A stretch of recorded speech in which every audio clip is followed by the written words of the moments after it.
Tandis que, dans la politique intérieure française, inexorablement, se poursuivait la domination complète, vous savez, totale des affairistes. Ces mêmes puissances d'argent avaient fini par découvrir l'intérêt de ce que leur avait proposé Jules Ferry, c'est-à-dire la ruée française et mondiale, la ruée occidentale, sur les peuples sans défense afin de confisquer leurs biens. C'est en 90 que s'était constitué un comité de l'Afrique française. Et il faut que je vous dise, le texte même de leur rédaction, ils avaient dit, il va sans dire que le but du comité constitué est constitué dans une pensée purement patriotique. Un but absolument désintéressé, étranger à toute préoccupation d'affaires, et n'ayant d'autre souci que de servir la cause de l'influence française. Alors c'est très intéressant de voir quels étaient les membres de ce comité de l'Afrique française qui n'avaient aucune préoccupation d'affaires. C'était M. Jules Siegfried, l'industriel, enfin le négociant du Havre. C'était M. Hénard, qui était banquier à Lyon. C'était M. Louan, qui était manufacturier à Gien. C'était messieurs, comment ils s'appellent, Crouan et Permézel, respectivement président de la Chambre de commerce de Nantes et de Lyon. Et c'était M. Charles Roux, député centre-gauche naturellement, futur président de la transatlantique. Ça, en 90. Alors voilà que va se constituer aussi maintenant à la Chambre ce que l'on appelle le groupe colonial. Les noms sont intéressants.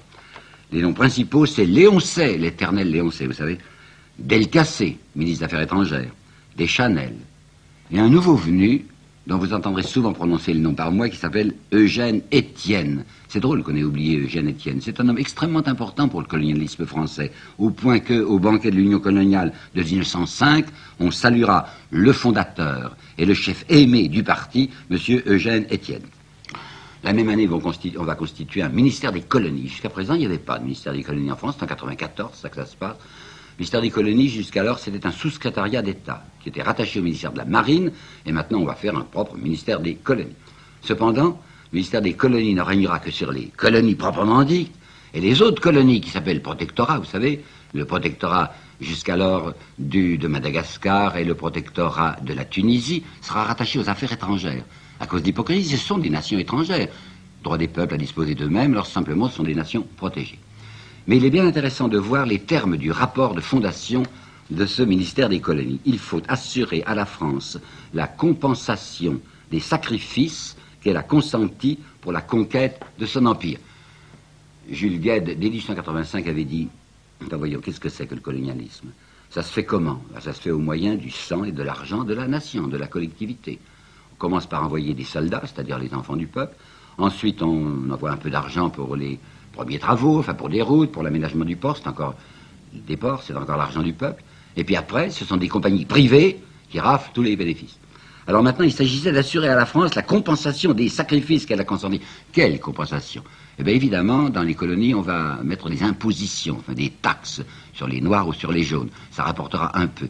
Mais en réalité, comme je vous le dirai tout à l'heure par des citations exemplaires, les colonies coûteront toujours très cher à la métropole et ne rapporteront pratiquement rien à la métropole. Elles rapporteront à des groupes d'intérêt privés. Il faut savoir aussi que dans cette union coloniale, on est extrêmement indigné par ce comportement de l'extrême gauche que je viens de vous signaler. Clémenceau, lui aussi, Jules Guesde et Jaurès, naturellement, ne cessaient de dire que c'était un scandale. Alors, au banquet de 94, le président, il s'appelait Mercey, je crois, va dire, on nous appelle des mercantis. Quelques mercantis, aurait dit M. Clémenceau. M. Clémenceau, or, il ne s'agit pas de mercantis. Il s'agit, dit-il, d'un groupe compact, puissant et chaque jour plus nombreux, d'hommes qui ont leur tradition de droiture et qui contribuent de manière exemplaire à la grandeur de notre pays. L'année suivante, il y a toujours le Mercey qui s'indigne. On croirait, à entendre certains, que dans ce pays, il n'y a donné de gens que les calomniateurs à gages, et de purs que les représentants d'un parti dont le seul orgueil est d'éveiller la haine, de susciter l'envie, et d'offrir bénévolement aux soi-disant travailleurs, une merveille ça, d'offrir bénévolement aux soi-disant travailleurs les richesses qu'ont acquises avec peine ceux qui, eux, ont effectivement travaillé. Mais vous savez, ils recevaient, ces messieurs, l'appui le plus considérable des ministres successifs des colonies. Il y avait Eugène Étienne, qui avait été sous-secrétaire d'État aux colonies avant la constitution du ministère, et puis il y aura ensuite Delcassé, et puis Deschanel.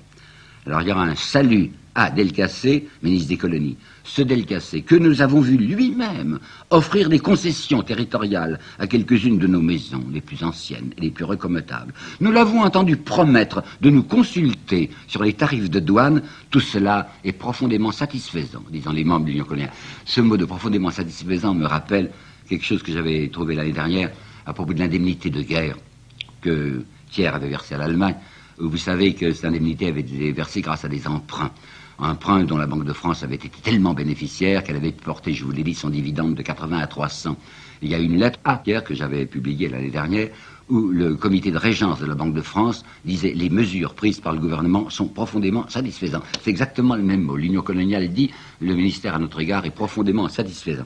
Mais vous allez voir mieux, il y a Chautemps qui aura un certain rôle à la fin de la Troisième République. Il y a Chautemps qui va dire, et il est ministre des colonies.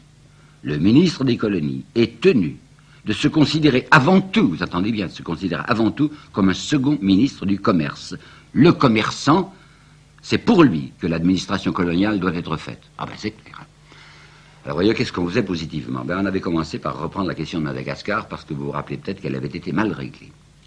En 1883-84, on s'était jeté sur Madagascar, mais je vous avais dit, rappelez-vous, qu'on n'avait pas pu occuper réellement l'île parce qu'en 1885, les soucis de Jules Ferry avaient été tournés du côté de l'Indochine où ça tournait mal et avait abouti au demi-désastre de Langson.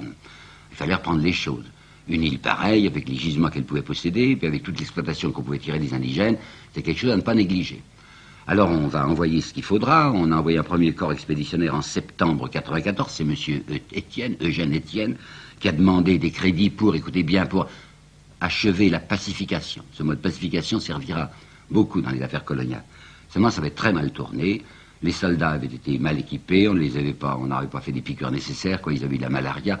Le corps expéditionnaire était tombé dans une véritable débandade à cause de l'énormité du nombre des malades.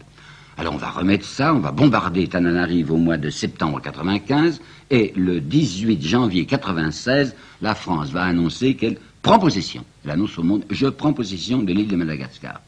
Immédiatement, soulèvement. Alors je vous assure qu'on fait ce qu'il faut pour que le soulèvement soit réduit. La reine Rana Valo va être déportée en Algérie et le 6 août 1996, l'annexion de Madagascar est prononcée.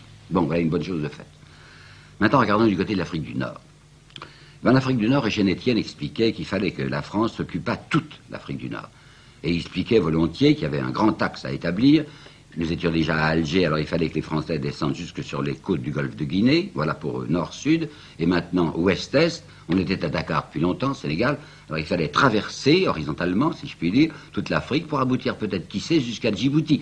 Pour aboutir à Djibouti, il fallait traverser les positions anglaises, et vous allez voir que ça ne va pas tourner très rond. Alors on envoie les troupes nécessaires, il y a un certain commandant Joffre, oui, commandant Joffre, qui va devenir le général Sine Joffre, qui lui va s'emparer de Tombouctou. Tombouctou est au sommet de la boucle du Niger. Vous avez un général, le général Dodds, qui va poursuivre un malheureux qui s'appelait Béhanzin, qui était le roi du Dahomey. On va conquérir le Dahomey. Et je sais très bien, et je ne cacherai pas, qu'il y avait là d'horribles exploitations. Il y avait des haines tribales. Vous savez, il y avait une tribu qui exploitait l'autre tribu. Eh bien, on va régler tout ça par un asservissement tout simplement général. Et puis, il faut descendre maintenant du côté de l'Afrique équatoriale. Ce même monsieur Bourgeois dont vous avez parlé, Émile Bourgeois, qui a écrit ce manuel historique de politique étrangère qui est tellement dans la bonne ligne, dit que c'était un devoir pour la France que de porter la civilisation à ces contrées lointaines. Alors on va faire de la pénétration d'abord à l'intérieur de ce qu'on appellera plus tard le Soudan français, ça c'est pas encore le Congo, puis on va descendre vers le Congo. À l'intérieur du Soudan français, il y aura un certain nombre d'expéditions si affreuses que le bruit en éclatera jusqu'en France même. Il y aura le scandale de l'expédition du lieutenant Voulet et du lieutenant Chanoine. Lieutenant Chanoine, très apparenté, son père était général. Ils se sont conduits de telle façon, saisis de je ne sais quel sadisme ou hystérie, enfin, ils coupaient des mains, ils tuaient des femmes, ils coupaient les seins. C'était tellement effrayant qu'il y a eu un mouvement de protestation en France. Eh bien, monsieur Émile Bourgeois, qui parle du devoir de la France de porter la civilisation en ses contrées, énumère le nom de ces officiers couverts de gloire qui ont bien servi la France, et il signale les valeureux efforts de XXX, plus, tranquillement, ils le disent, les valeureux efforts du lieutenant Voulet et du lieutenant Chanoine. Alors vers le sud, c'est le Congo, c'est le bassin du Congo. Et là, on va se heurter à une difficulté parce qu'il y a un monsieur, un affairiste de grande classe qui s'appelle le roi Léopold II de Belgique, qui a ses idées depuis longtemps sur le centre de l'Afrique, et il voudrait bien mettre la main sur ces richesses du bassin du Congo. C'était, je viens de vous le dire, un affairiste de grande classe, mais aussi c'était quelqu'un qui savait user du vocabulaire nécessaire. Alors, il avait d'abord, dans un premier texte, il n'était pas encore monté sur le trône, il n'était pas le roi, c'était en 64, c'est vieux, hein. Et il avait indiqué l'intérêt des opérations coloniales en disant « C'est un moyen de placer nos capitaux de façon même plus avantageuse que dans les chemins de fer. » Mais maintenant qu'il est monté sur le trône, il va employer le vocabulaire requis, c'est-à-dire un vocabulaire humanitaire. En 1876, il a réuni, je cite, « quelques personnalités qui, par leur voyage, leurs études, leur goût philanthropique et leur esprit de charité, se sont le plus identifiés avec, c'est une drôle de français, mais c'est comme ça, se sont le plus identifiés avec les tentatives d'introduire la civilisation en Afrique. Et un des projets qu'il va mettre sur pied, disait Léopold, c'est ceci, un de ces projets qui mérite au premier chef d'occuper les amis de l'humanité, une véritable croisade digne de ce siècle de progrès. Il faut, écrit-il, planter définitivement l'étendard de la civilisation sur le sol de l'Afrique centrale. Alors vous imaginez tous les affairistes qu'il a derrière lui. Il va arriver à organiser en 1885 ce qu'il appelle comiquement l'État indépendant du Congo. L'État indépendant du Congo. Seulement c'est sa propriété personnelle. Un État indépendant avec son drapeau à lui, enfin pas de représentation diplomatique, mais un drapeau. Drapeau bleu avec au centre une étoile d'or, je crois. Et puis le roi va se réserver, alors personnellement, à l'intérieur de l'État indépendant du Congo, ce qu'il appellera le domaine de la couronne. Ça représente 6 fois l'étendue de sa Belgique natale. 6 fois l'étendue. Et c'est estimé environ à 20 millions de dollars. Et finalement, le roi échangera son domaine, enfin vendra son domaine de la couronne à la Belgique. Le roi de Belgique vend à la Belgique, vend au Parlement belge son État indépendant du Congo et son domaine de la couronne. Il a marchandé, mais il avait demandé 150 millions de francs, enfin l'équivalent de 150 millions de francs français. Il va finir par transiger à 100 millions, si bien qu'au mois de mars, oui, le 25 mars 1908, ça sera plus l'État indépendant du Congo, ça sera le Congo belge. Il avait utilisé, le Léopold II, un intrigant, un aventurier, un homme d'argent qui s'appelait Stanley, et il l'avait chargé de faire des prospections, d'avancer et de planter le drapeau de l'État indépendant le plus loin possible. Mais Stanley s'était heurté à quelqu'un que la France avait envoyé, qui est Savorian de Brazza. Eh bien, dans ces sombres, dans ces sinistres, dans ces lugubres histoires coloniales, il faut dire que Savorian de Brazza a une place particulière, exceptionnelle et noble. Savorian de Brazza, c'est un homme qui a pris au sérieux ces questions d'humanité, et qui se dit, il y a là-bas les gens qui sont dévorés de tas de maladies, des gens qui sont évidemment soumis à l'esclavage, on pourrait y faire du bien. Vous vous rendez compte si Savorian de Brazza était estimé de l'Union coloniale, enfin c'était un gêneur, c'était un type épouvantable. Savorian de Brazza était tout de même arrivé à constituer un État du Congo, une colonie française du Congo, on l'avait le plus rapidement possible écarté, c'était naturellement les affairistes qui s'étaient jetés dessus, et on va voir au banquet 93 de l'Union coloniale, le secrétaire général adressé de très chaleureux remerciements au ministre des colonies qui s'appelait Delcassé, qui, écoutez, qui a résolu sans bruit la question des concessions. C'est ainsi que le 30 octobre 93, une seule compagnie, la compagnie du Haut-Ogooué, a reçu pour 30 ans, la libre disposition et jouissance pleine et entière de 11 millions d'hectares de forêt. La compagnie recevait du reste le droit d'assurer par ses propres moyens la sécurité de ces établissements, c'est-à-dire qu'on lui permettait d'avoir sa petite armée à elle. Il y avait d'abord ceux qu'on appelait les gardes régionaux, qui eux étaient payés par le gouvernement français. C'était des fonctionnaires, quoi. Ils portaient une chéchia rouge qui intimidait les Noirs. Mais à côté de ces gardes régionaux, armés par le gouvernement français, il y avait des travailleurs armés, c'était le mot, des travailleurs armés qui étaient payés par la compagnie et qui obtenaient le travail forcé des indigènes par les voies que vous pouvez supposer. Brazza obtient en 1905 d'être chargé d'une nouvelle mission au Congo. Par bonheur, il tombe malade au Congo, il revenait avec un rapport que nous connaissions qui était extraordinairement sévère contre les concessions, et il tombe malade et il meurt. Néanmoins, certains groupes de gens à la Chambre, des gens de gauche et d'extrême gauche, disent mais il faudrait tout de même revoir cette question des concessions. Enfin, c'est inadmissible que des concessions privées obtiennent des territoires aussi énormes que ces 11 millions d'hectares de forêt à un seul groupe financier. Alors à ce moment-là, menace des compagnies concessionnaires. Dans leur journal qui s'appelle La Dépêche coloniale, à la date du 13 janvier 1906, il y a un avertissement donné au Parlement. Cela pourrait, messieurs, vous coûter une centaine de millions de leur toucher à la concession. Comment coûter une centaine de millions? Naturellement, ces concessions se sont fait donner des garanties. L'État garantit leurs dividendes. Par conséquent, si jamais on veut toucher au régime des concessions, ils vont se retourner contre l'État et dire « Mais vous avez signé ceci. Alors si vous voulez nous retirer notre concession, vous serez obligé de nous payer des indemnités. Et ça coûtera au Trésor français à peu près, oui, d'ici 100 millions. » Du côté de l'Asie, maintenant, c'est l'Indochine qu'on va essayer d'exploiter au mieux. Et le nouveau gouverneur qu'on a envoyé, Doumer, qui deviendra lui aussi président de la République, enfin, ça servait beaucoup de passer par le ministère des colonies, Doumer va établir 3 taxes particulières. Il va décider qu'il y a des régies qui sont maintenant des régies d'État, c'est-à-dire c'est la France, représentée par son résident général, qui aura seul le droit de vendre l'alcool, le sel et l'opium. C'est donc le gouvernement français qui va être l'unique fournisseur, l'unique marchand d'opium. On n'aura pas le droit de vendre d'opium, sauf en passant par le gouvernement français et en payant les taxes nécessaires.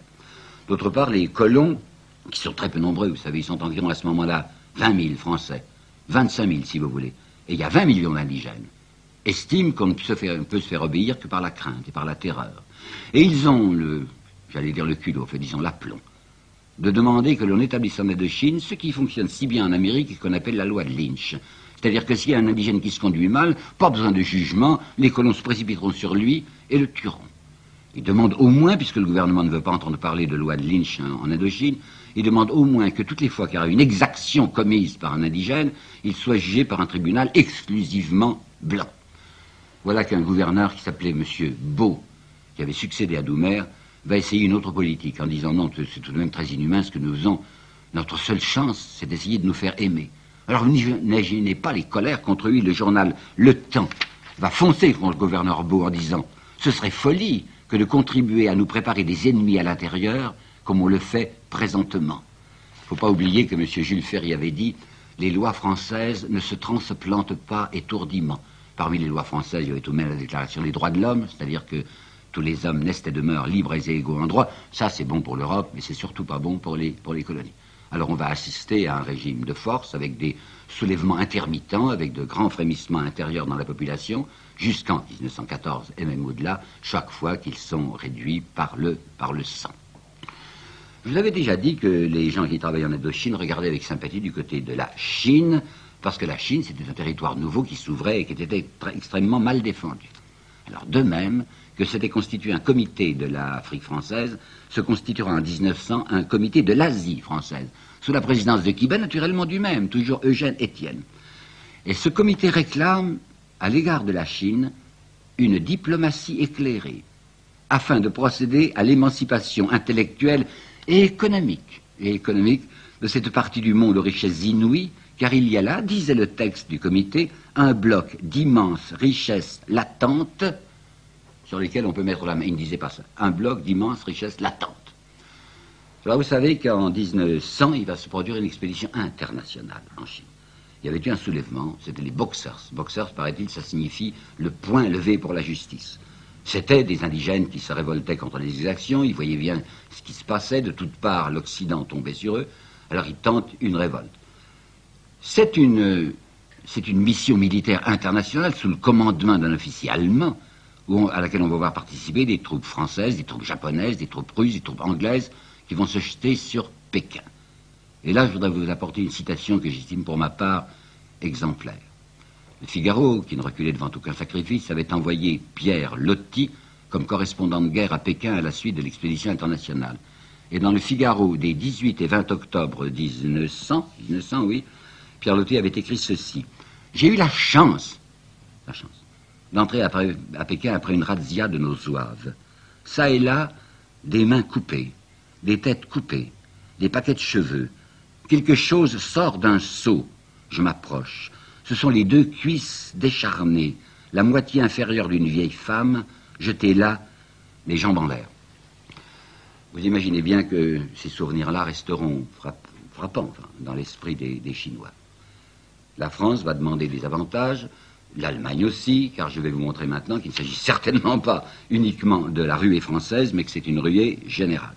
Mais il faut que je vous dise auparavant que le grand thème développé par les colonialistes est celui des richesses. Étienne avait dit, au propos de Madagascar, il faut emmagasiner là pour la France une force de richesse incalculable. Ben maintenant, voici les 2 citations que je vous avais annoncées tout à l'heure sur les résultats du colonialisme. Et je ne veux certes pas les emprunter à des esprits subversifs.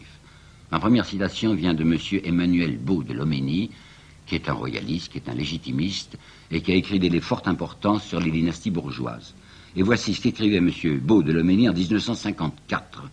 Notre politique coloniale aura coûté très cher au budget public pour le profit presque exclusif d'une étroite minorité de grandes affaires de l'industrie et de la banque.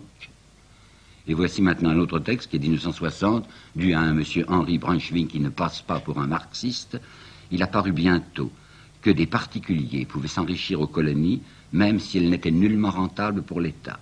La politique coloniale fut incontestablement, pour un petit nombre d'individus, une affaire énorme, et pour la masse, un mythe. Quel mythe? Mais bien sûr quoi, le mythe national, le mythe de la grandeur française. Les poitrines pouvaient se gonfler en pensant que le drapeau français flottait aux quatre coins du monde, et je me rappelle parfaitement que quand j'étais avant 1914 petit élève au lycée de Mâcon, nous portions tous l'insigne de la Ligue maritime et coloniale. Bon, c'est bien qu'il n'y avait pas que le drapeau français qui flottait dans les quatre coins du monde. Nous assistons maintenant à cette ruée de l'Occident, et même d'autres nations que les nations occidentales, sur les peuples pauvres. Il y avait quoi? Il y avait l'Allemagne qui avait fini par découvrir tout de même, à partir de 84-85, l'intérêt des opérations coloniales. Alors l'Allemagne avait mis la main sur divers territoires africains, le Togo d'une part, le Cameroun d'autre part, et puis dans la partie méridionale de l'Afrique, il y avait l'Afrique occidentale allemande et l'Afrique orientale allemande avec Dar es Salaam. Quant à la Chine, les Allemands s'étaient implantés, eux, à Kiaochiou. Il y avait les Russes. Les Russes poussaient dans la direction du Turkestan, et le Turkestan finissait par toucher à l'Afghanistan, et ça, c'était plutôt du côté des Anglais. Puis les Russes ne se contentaient pas de pousser dans cette direction-là, mais ils allaient vers l'extrême orient, c'est-à-dire qu'ils convoitaient la Mandchourie. Il y avait l'Italie. L'Italie aussi désirait quelque chose. Il y avait la Cyrénaïque et la Tripolitaine. Vous savez où ça se trouve, hein? Entre la Tunisie et l'Égypte, il y avait encore des nations, des peuplades qui n'étaient pas soumises. Là, les Italiens se disaient, ça, c'est un... Et puis, il y avait naturellement l'énorme Angleterre. C'était au somme l'Angleterre qui avait ouvert la voie à ce véritable colonialisme d'affaires. Et quand on parle tout le temps du pangermanisme, qui est certes une réalité, il ne faut pas oublier non plus l'impérialisme britannique. Je vous apportais là une citation, la doctrine, car on disait bien le mot, la doctrine Chamberlain, comme nous disons en français. Je crois, avait dit Chamberlain, je crois en cette race anglo-saxonne, la plus grande des races gouvernantes que le monde ait jamais connue. Mais vous pensez bien que dans ces opérations-là, ça n'allait pas toujours tout seul et que le canon tenait sur tous les coins du monde. Il y avait des guerres, de véritables guerres. Il y avait eu, par exemple, la petite guerre qui avait commencé l'Italie, qui voulait l'Éthiopie, contre les troupes du Négus qui s'appelait Ménélique, et ça avait très mal tourné. En 1896, les Italiens s'étaient fait battre à plat de couture à Adoua. Il y avait une guerre que les États-Unis avaient déclenchée contre l'Espagne, parce que les États-Unis s'étaient mis à s'intéresser beaucoup à ce qui se passait en dehors de chez eux. On nous parle toujours de la célèbre doctrine Monroe, vous savez, la doctrine Monroe, comme on dit en français. Mais cette doctrine Monroe, il faut savoir ce qu'elle était. On nous dit que c'était l'isolationnisme américain qui disait « nous nous occupons de notre continent, on ne s'occupe pas de ce qui se passe ailleurs ». Attention, le texte même qui est 1823 de la doctrine de Monroe spécifiait très nettement que l'Occident ne doit pas considérer les Amériques comme un terrain de colonisation. Les Amériques. Ce qui signifiait que les Américains du Nord, les Yankees, considéraient que l'Amérique centrale et l'Amérique méridionale, c'était leur terrain de chasse à eux. Attention Européens, c'est le sens de la doctrine Monroe, attention Européens, ça c'est une chasse gardée. Nous ferons notre colonialisme comme nous l'entendrons. Mais ils débordaient de leur Amérique. Ils débordaient puisqu'ils s'étaient emparés en 1898, je crois, des îles Hawaï d'un côté, dans le Pacifique, et de l'autre côté, ils s'étaient jetés, et des Philippines, que j'oubliais, et de l'autre côté, dans la mer des Antilles, ils s'étaient jetés sur Porto Rico et Cuba. Or, les Philippines, Porto Rico et Cuba appartenaient à l'Espagne, et ça avait été une guerre entre les États-Unis et l'Espagne. Vous avez maintenant les frictions qui vont se produire entre l'Angleterre et la Russie, parce que je viens de vous dire que les Russes commencent à regarder du côté de l'Afghanistan, et que l'Afghanistan, les Anglais considèrent que c'est leur propriété. Ça va aboutir à une extrême tension. Quant aux Russes et aux Japonais, les Japonais aussi, qui convoitent des territoires, qui convoitent la Corée, qui convoitent l'île de Sakhaline, qui est une île russe et qui est au nord, les Japonais ne veulent pas voir arriver les Russes en Mandchourie. Et ça va aboutir à une grande guerre, celle-là, une guerre sérieuse, qui est la guerre russo-japonaise de 1904-1905. Et l'Angleterre aura sa guerre des bourgs. Qu'est-ce que c'est grosso modo cette histoire de la guerre des bourgs? Vous savez, il y avait une vieille colonie hollandaise qui était au Cap. Les Anglais avaient mis la main sur le Cap. Les bourgs s'étaient retirés à l'intérieur. Pas encore trop d'histoire. Avant que l'on ne découvre qu'il y avait d'une part des mines de diamants dans le territoire des bourgs et des mines d'or. Alors, à ce moment-là, un grand homme du colonialisme anglais qui s'appelle Cecil Rhodes avait décidé qu'il fallait mettre la main sur ces possessions-là. D'où une guerre. une longue guerre avec les Boers, où les Anglais seront obligés de mettre le paquet, si j'ose dire encore, 300 000 hommes. Ils finiront par envoyer 300 000 hommes là-bas, et ils en perdront 60 000. Et les frictions internationales s'accroissent, et même maintenant, entre la France et l'Angleterre. Il y a un instant, je disais tout à l'heure que les Français commençaient à regarder jusqu'à Djibouti. Ils avaient mis la main sur Djibouti en 1881. Et pour joindre Dakar d'un côté à Djibouti de l'autre, il fallait franchir le Soudan égyptien. Or, les Anglais, après avoir dit « nous ne sommes que provisoirement et que passagèrement en Égypte », avaient parfaitement l'intention de descendre vers le sud. Et leur grande idée, c'était une ligne militaire, enfin une ligne économique et militaire, qui joindrait le Cap au Caire, la fameuse ligne du Cap au Caire. Ils avaient l'idée de posséder tout ce centre verticale, si j'ose dire, nord-sud de l'Afrique. Alors comme la France avait fait semblant, avec Jules Ferry, de se désintéresser de l'Égypte, et qu'avec Delcassé, elle s'intéressait de nouveau à l'Égypte, on avait envoyé une expédition qui devait aller, si possible, jusqu'au bord de la mer Rouge, en partant du Soudan, avec le colonel Marchand. Le colonel Marchand arrive sur le Haut-Nil, dans cet endroit qu'on appelle Fashoda. Et à Fashoda, il va se trouver en face de Kitchener, l'anglais, qui, après avoir écrasé le Mahdi à Omdurman, s'avance vers le sud et dit à ce colonel Marchand, vous êtes là, vous allez partir. Eh bien, la France va céder. Delcassé lui-même, Delcassé dit non, on ne peut pas risquer tout de même une guerre avec l'Angleterre, quoique vous verrez qu'à un certain moment, ce Delcassé avait été fort ému, et retirera les troupes, humiliation nationale incroyable, d'un pauvre Français qui est amené et qui remue par terre sous le vent, les troupes françaises se retirent de Fashoda. En 98, il se produit un événement dont presque personne ne parle quand on raconte les histoires internationales. Et moi, j'y attache beaucoup d'importance. En 98, il y a un nouveau tsar depuis 4 ans en Russie, il s'appelle Nicolas II. C'est lui qui va être, pour une part, responsable de la guerre que nous étudions maintenant, la guerre de 1914, je dis bien pour une part, et c'est un homme qui ne désirait certainement pas la guerre. Il était timide, il était faible, si vous voulez, il était très religieux. Et voici qu'en 98, ce tsar prend l'initiative d'une demande générale adressée à toutes les puissances de désarmement. Oh, il ne dit pas on va abandonner tout de suite nos armements, mais au moins stopper les armements. Décider que cette fameuse escalade qui commence de toutes parts doit s'arrêter. Parce que, dit-il, ça aboutira fatalement à un égorgement européen, à un carnage. Alors il va proposer une conférence du désarmement à La Haye. Vous n'imaginez pas le mépris qui va accueillir cette proposition dans toutes les chancelleries. Un mépris qui va être naturellement excité par ceux qui sont les fournisseurs d'armes et qui se disent comment, mais on est en train de gagner des fortunes en armant les nations respectives, qu'est-ce qui va arriver? Guillaume II a écouté la proposition de Niki, comme il l'appelait, c'était un parent, Nicolas II. Ça l'aurait intéressé, mais il dit, mais avec quoi M. Krupp payera-t-il ses ouvriers? Krupp, vous savez, c'est l'industrie militaire, l'industrie armement allemande. Je ne pense pas qu'il peut y avoir une reconversion de cette industrie et qu'au lieu de fabriquer des canons, on peut fabriquer autre chose. Non, il dit ça simplement. Et en France, alors toute la droite se lève, comme il y a un député qui a osé interpeller sur les variations du prix du fer, on verra un député qui s'appelle M. de Kergariou qui va dire est-ce que nous sommes là pour nous occuper de prix économiques sur la vente de l'acier. Le comte de Münster, qui était le délégué de l'Allemagne là-bas, à la conférence de La Haye, va même dans une lettre intéressante dire toute la canaille, toute la racaille du monde entier s'est réunie à La Haye. La racaille, bah quoi, c'est les Tolstoïens, c'est les socialistes, ce sont des gens comme Carnegie, qui n'est certes pas de la racaille mondiale puisqu'il est infiniment riche, qui essayent d'empêcher le monde d'aller à sa destruction. On fera la fameuse conférence de La Haye, ça aboutira à une chose ridicule, vous savez, un arbitrage qui ne sera jamais obligatoire.